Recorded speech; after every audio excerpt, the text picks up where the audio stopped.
کیوں؟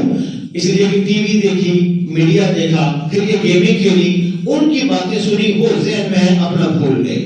اس طرح آہستہ آہستہ قرآن سے، اسلام سے، دین سے اب ہوتا کیا ہے، یہ لوگ بڑے طریقے سے حملے کرتے ہیں۔ اب آپ کا وقت زیادہ ہو گیا، میں نے کہا تھا آج میں پورے 1:30 بجے ختم کروں گا، لیکن ایک ضروری بات ہے، یہ حملے کرتے ہیں مختلف طریقوں سے۔ انہوں نے ابھی سوشل میڈیا کے ذریعے سے نا ایسی ایپ بنا دی ہیں اور ایسی گیمز بنا دی ہیں جو موبائل کے اوپر لوگ، پہلے کیا ہوتا تھا گلی محلے میں دکان ہوتی تھی ویڈیو گیم کی، بچے جاتے تھے کھیل کے آ جاتے تھے۔ اب ہر بندے کی جیب میں گیم ہے، اور ایک گیم نہیں، کئی گیمیں موجود ہیں۔ تو میں زیادہ تفصیل میں تو نہیں جاتا، ابھی آپ خود سمجھتے ہیں۔ ایک گیم PUBG مشہور ہو گئی تھی، اس کے علاوہ کال آف ڈیوٹی ایک اور گیم ہے، اس کے علاوہ اور کچھ گیمیں ہیں۔ بعض گیمیں ایسی ہیں جن گیموں میں کھیلتے ہوئے وہ بتوں کے سامنے جھک کے اپنی پاور حاصل کرتے ہیں۔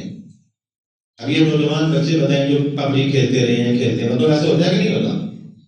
بتاؤ نا یار، ابھی آپ نہیں کھیلتے، نہیں پتا ہے، پرانی بات بتا دیا کرو نا، ہوتا ہے نا۔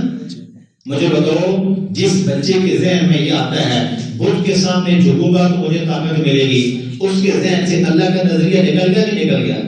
اللہ کے نبی کا نظریہ نکل گیا نہیں نکل گیا؟ اس سے آگے آ جاؤ، کال آف ڈیوٹی، ان بدبختوں نے ایسی اس میں وہ فرش اور تصویریں ایسی بنائی ہیں کہ واش روم یعنی کہ بیت الخلاء کے اندر زمین کے اوپر جو نقشہ بنا ہوا ہے وہ قرآنی آیات کے نقشے بنے ہوئے ہیں۔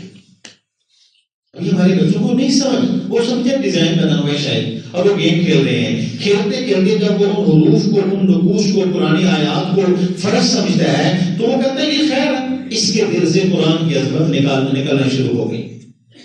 ہمارا سمجھ میں آ گیا۔ پھر ایک اور حملہ، عفریت من الجن، قرآن میں آتا ہے پارہ نمبر 19 میں، سلیمان علیہ السلام کے دور میں عفریت ایک بہت بڑا جن تھا۔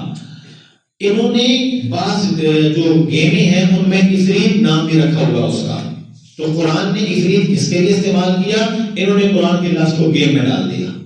تو یہ گیموں میں ہوتا رہتا ہے۔ جیسے پرانی بات ہے، اسلام آباد میں مولانا طارق العلم صاحب کی میں بات کروں کو 18 سال پہلے کی، آپ 15 سال پہلے کر لو، میں نے خود ان سے بات سنا، وہ رو پڑے۔ تو میری پہلی ملاقات تھی ان سے، کہنے لگے یار بڑا دکھ ہوا آپ کے اسلام آباد میں آ کے۔ میں نے کہا کیا ہوا؟